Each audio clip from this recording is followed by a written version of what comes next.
జై శ్రీకృష్ణ. రథసప్తమి రోజు అరసవిల్లి సూర్యనారాయణ స్వామి దేవాలయం గురించి, దాని యొక్క విశిష్టత, ఆలయ చరిత్ర గురించి మనం తెలుసుకుందాము. ఇంకా లేట్ చేయకుండా ఈ వీడియోలోకి అయితే వెళ్ళిపోతాం. ఈ అరసవిల్లి దేవాలయము సూర్యనారాయణ స్వామి దేవాలయాల్లో ప్రసిద్ధమైంది. ఇది అరసవిల్లిలో ఉంది. ఇది శ్రీకాకుళం పట్టణానికి సుమారు 1 కిలోమీటర్ దూరంలో ఉంది. ఉత్తరాంధ్రలో ఇది ప్రసిద్ధ దేవాలయము. ఇది భారతదేశంలో గల సూర్య దేవాలయాలలో ప్రాచీనమైనది. పద్మపురాణం ప్రకారము ప్రజల క్షేమం కోసం కశ్యప మహర్షి ఈ దేవాలయ విగ్రహాన్ని ప్రతిష్ఠించినట్లు ఆధారాలున్నాయి. ఈ దేవాలయ నిర్మాణం కోసం ద్వాపర యుగం నాటి ఆధారాలు లభిస్తాయి. ఆలయ చరిత్ర గురించి తెలుసుకుందాం. ఉషోదయ కిరణాలతో సమస్త జీవకోటిని నవచైతన్యంతో ఉంచుతున్న ఆ సూర్య భగవానుడికి నిత్య పూజలు జరుగుతున్న ఆలయము అరసవెల్లి. ఈ ఆలయంలో భాస్కరుణ్ణి పూజించిన వారు అన్ని కష్టములు తొలగి హర్షంతో వెళ్తారు. కాబట్టి ఒకప్పుడు ఈ ఊరిని హర్షవల్లి అనేవారని, అది క్రమేణా అరసవల్లిగా మారిందని ప్రతీతి. మహాభాస్కర క్షేత్రంగా పిలుస్తున్న ఈ ఆలయానికి ఎంతో ఘనమైన చరిత్ర ఉందని స్థల పురాణము చెబుతుంది. ఆలయం తొలుత దేవేంద్రునిచే నిర్మితమైనదని పురాణ ప్రవచనం. చరిత్ర పుటలను తిరిగివేస్తే అరసవెల్లిలోని శ్రీ సూర్య దేవాలయాన్ని కళింగ రాజ్య పాలకులు తూర్పు గంగరాజులలో ప్రముఖుడైన దేవేంద్రవర్మ నిర్మించినట్లు తెలుస్తుంది. ఆ తర్వాత అతని వారసుడు 1వ దేవేంద్రవర్మ 648వ శకంలో సూర్యగ్రహణ సమయాన ఆదిత్య విష్ణు శర్మ భానుశర్మలనే బ్రాహ్మణులతో అరసవల్లిలో మరికొన్ని గ్రామాలను దానమిచ్చినట్లు ఆలయ పరిసరాల్లోని శాసనాలు స్పష్టం చేస్తున్నాయి. అనంతరం 1077 శకం 1150 సంవత్సరాల మధ్య జీవించిన అనంత శర్మ చోడగంగ దేవరాజు సూర్యదేవునికి శ్రీ కూర్మనాథునికి కొంత భూమి దానం చేసినట్లు అరసవల్లిలో దొరికిన శాసనాల ద్వారా తెలుస్తూ ఉంది. 1609 నాటి శాసనంలో అరసవల్లిలో ఓ విద్యాలయము విద్యార్థులకు ఉచిత భోజన వసతితో పాటు చెరువు తవ్వకానికి భూదానము చేసినట్లు తెలుపుతారు.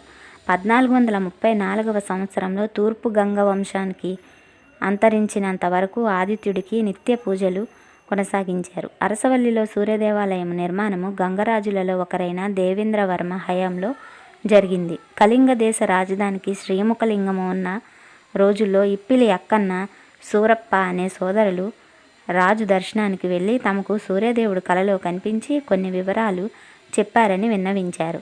ఆ సోదరుల దైవభక్తిపై ఎంతో నమ్మకంతో వారిని అరసవల్లి సూర్య దేవాలయానికి అర్చకులుగా దేవేంద్రవర్మ నియమించినట్లు కొన్ని రచనల ఆధారంగా తెలుస్తూ ఉంది.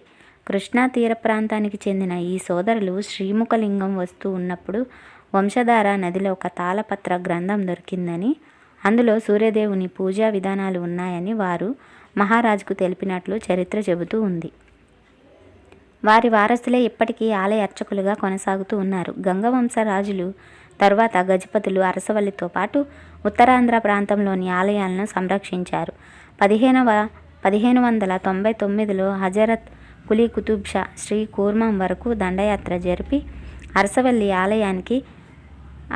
ఆలయాన్ని ధ్వంసం చేసినట్లు సౌత్ ఇండియా ఇన్స్క్రిప్షన్ 5వ సంపుటం ఆధారంగా తెలుస్తూ 16వ శతాబ్దంలో ఈ ప్రాంతానికి నిజాం నవాబు సుబేదార్గా వచ్చిన షేర్ మహమ్మద్ ఖాన్ అనే ఈ ఆలయాన్ని ధ్వంసం చేసినట్లు ఒక శాసనంలో చెప్పుకున్నారు. అతని వద్ద ఉద్యోగిగా ఉన్న సీతారామస్వామి అనే పండితుడు మహమ్మద్ ఖాన్ దండయాత్ర గురించి తెలుసుకొని ఆలయంలో మూల విరాట్ను ఒక బావిలో పడేశాడంట. 1778లో యలమంచిలి పుల్లాజీ అనే అతను ఆ బావిలో మూల విరాట్ను కనుక్కొని బయటకు తీసి ధ్వంసమైన ఆలయాన్ని పునర్నిర్మించి విగ్రహ ప్రతిష్ఠ చేశాడు.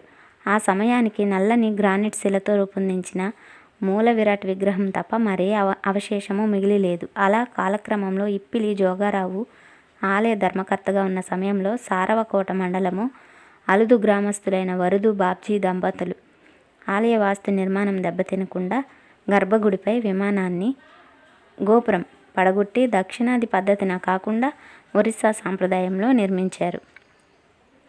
కురువ పాండవ యుద్ధంలో జరగబోయే బంధునాశనం చూడనొల్లక బలరాముడు తీర్థయాత్రలకు బయలుదేరాడు. వింధ్యా పర్వతాలు దాటి దండకారణ్యం అధిగమించి మాధవ వనంలో పద్మనాభ పర్వత ప్రాంతంలో నివసించాడు. కరువు కాటకాలతో బాధపడుచున్న కళింగ ప్రజలు తమను ఆ బాధ నుండి విముక్తులను చేయవలసిందిగా బలరాముణ్ణి ప్రార్థించారు. అతను తన ఆయుధమైన హలం అనగా నాగలిని భూమిపై నాటి జలధార వచ్చేటట్లు చేశాడు. బలదేవుని ఆయుధమైన నాగావళి ఉద్భవించినందుకు నాగావళి అనే నదిగా పిలువబడుతూ ఉంది. ఈ నాగావళి నది తీరమందు బలరాముడు 5 విశిష్ట శివాలయాలను నిర్మించాడు. అందులో 4వది శ్రీకాకుళం పట్టణంలో వెలిసిన ఉమారుద్ర కోటేశ్వర స్వామి ఆలయం. ఈ ఆలయాన్ని ప్రతిష్ఠించిన సమయంలో శ్రీ స్వామివారిని దేవతలందరూ దర్శించుకున్నారు. అదేవిధంగా ఇంద్రుడు ఈ మహాలింగాన్ని దర్శించడానికి వచ్చాడు. అప్పటికే కాలాతీతమైంది. పిదప నందీశ్వరుడు, శృంగేశ్వరుడు, భృంగేశ్వరుడు, ద్వారపాలకులు శ్రీ స్వామివారిని దర్శించుటకు ఇది తగిన సమయం కాదని వారించాడు. పిదప ఇంద్రుడు వారితో ఘర్షణకు దిగాడు. అప్పుడు నందీశ్వరులకు ఆగ్రహము వచ్చి కొమ్ములతో ఒక్క విసురు విసిరాడు.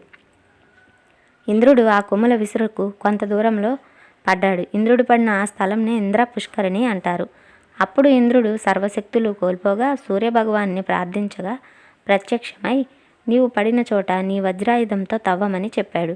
వజ్రాయుధంతో తవ్వగా అచ్చట సూర్యభగవానుని విగ్రహము దొరికింది. దానితో పాటు ఉషా ఛాయపద్మిని విగ్రహాలు కూడా లభించాయి. అచ్చట ఇంద్రుడు దేవాలయము కట్టి సూర్యభగవాన్ని ప్రతిష్ఠించాడు అని పురాణ కథనం. అదే ఈనాటి అరసవెల్లి క్షేత్రంగా అనంతరము శ్రీ ఉమారుద్ర కోటేశ్వర స్వామిని దర్శించుకుని జన్మ పునీతము చేసుకున్నాడు. ఈ ఆలయం యొక్క విశిష్టత.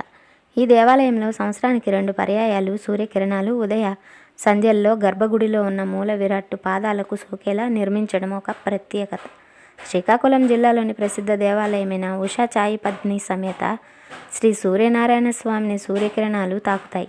అరసవెల్లి దేవస్థానం ప్రాంగణం అనివిట్టి మండపము ధ్వజస్తంభము నుంచి సుదర్శన ద్వారం మధ్యలో తొలికిరణాలు గర్భగుడిలోకి మూల విరాట్టు ఆదిత్యునిపై శిరస్సును స్పృశిస్తాయి. ఆదిత్యుని సూర్యకిరణాలు తాకిన వైనాన్ని తిలకించేందుకు భక్తులు తండోపతండాలుగా అరసవల్లికి తరలి వస్తారు.